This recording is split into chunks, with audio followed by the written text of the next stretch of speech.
प्रभू येशू ख्रिस्ताच्या नावामध्ये पुन्हा एक वार आजच्या सकाळच्या आपणा सर्वांना हार्दिक हार्दिक हार्दिक शुभेच्छा. प्रियजनानो, माझी खात्री आहे की आपण सर्वजण देवाच्या वचनाची आतुरतेने वाट पाहत आहात आणि देवाचं वचन ऐकत आहात, देवाचं वचन वाचत आहात. प्रियजनानो, म्हणूनच आज तुमच्यासाठी एक सुंदरसं वचन मी घेऊन पुन्हा एकदा आजच्या सकाळी तुम्हा संगती उपस्थित आहे. या चला आजचं वचन आपण बघूया. आजचं वचन आहे उत्पत्तीचं पुस्तक 18 अध्याय आणि 3रं वचन. ते असं म्हणतं, तो म्हणाला, हे प्रभू, मजवर तुझी कृपादृष्टी असेल तर ये, तुझ्या दासापासून पुढे जाऊ नको. अब्राम देवाशी बोलत आहे किंवा देवदूताशी बोलत आहे.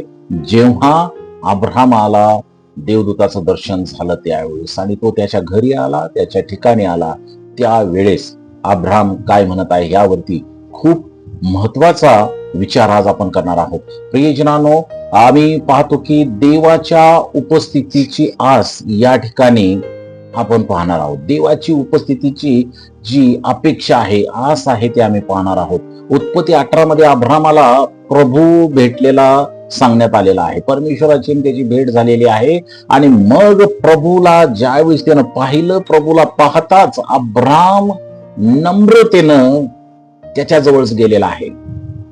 परमेश्वराचा हा भक्त नम्र होऊन त्याच्या चरणाजवळ गेलेला आहे, त्याच्या जवळ उपडा पडलेला आहे, त्याच्या जवळ बसलेला आहे आणि तो नम्रतेनं अब्राम देवाला विनंती करत आहे की माझ्या जवळून किंवा माझ्या पुढून जाऊ नकोस. प्रियजनानो, तुझ्या दासापासून तू पुढे जाऊ नको, अशा प्रकारे अब्राम त्या ठिकाणी म्हणत आहे.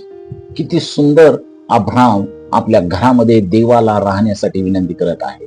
या त्याच्या शब्दामध्ये त्याच्या हृदयातील देवाविषयीचं प्रेम, आदर आणि देवाच्या सहवासाची तीव्र इच्छा दिसून येते.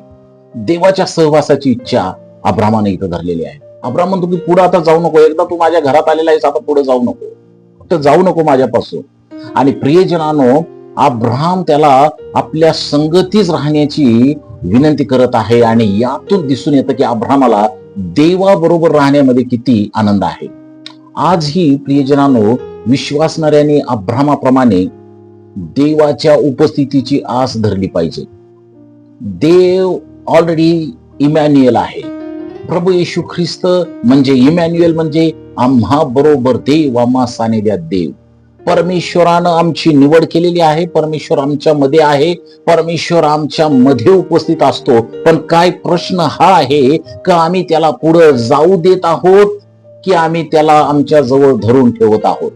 प्रियजनानो, या विशेष ठिकाणी अब्राम देवाला पुढे जाऊ देत नाही.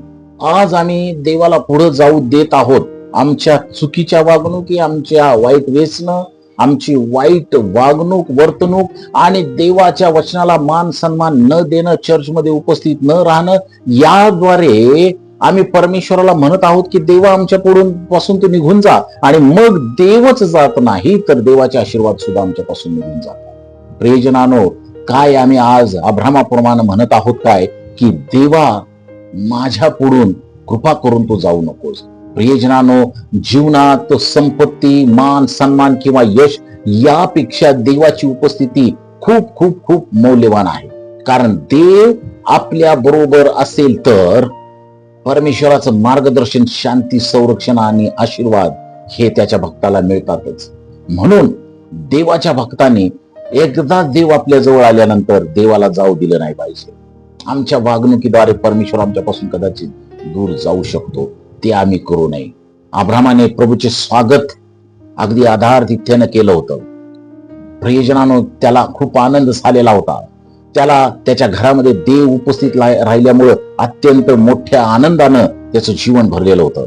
त्याचप्रमाणे प्रियजनानो, आपण ही प्रार्थना, वचनांचा अभ्यास आणि देवानं दिलेल्या आज्ञांचं पालन याद्वारे आपल्या जीवनात प्रभूला प्रथम स्थान दिलं पाहिजे. त्याच्या उपस्थितीने आम्ही आनंदित असलं पाहिजे. त्याला जाऊ न देण्यासाठी आम्ही सदैव प्रयत्न करत असलं पाहिजे. प्रियजनानो, देवाच्या उपस्थितीची मनापासून इच्छा बाळगा. नम्रतेनं देवाची कृपा देवाजवळ मागा. आपल्या जीवनात प्रभूला प्रथम स्थान द्या. देवाच्या सहवासातच खरा आनंद आहे आणि सुरक्षितता आहे हे जाणून घ्या. अब्राहमाप्रमाणे आमची प्रार्थना असली पाहिजे की हे प्रभू, मला तुझ्या उपस्थितीची आज तहान लागलेली आहे, मला ती उपस्थिती तू दे, माझ्या जीवनातून तू कृपा करून दूर जाऊ नको, सदैव तू माझ्या बरोबर राहा, जेणेकरून तुझ्याद्वारे माझं कुटुंब आशीर्वादित होईल. प्रियजनानं, ही आस देवाजवळ आज आपण धरूया आणि परमेश्वराला म्हणूया की परमेश्वरा, माझ्या समोरून दूर जाऊ नको. देव बाप तुम्हाला आशीर्वाद देव. आजच्या दिवसाच्या पुन्हा एकदा तुम्हाला हार्दिक शुभेच्छा.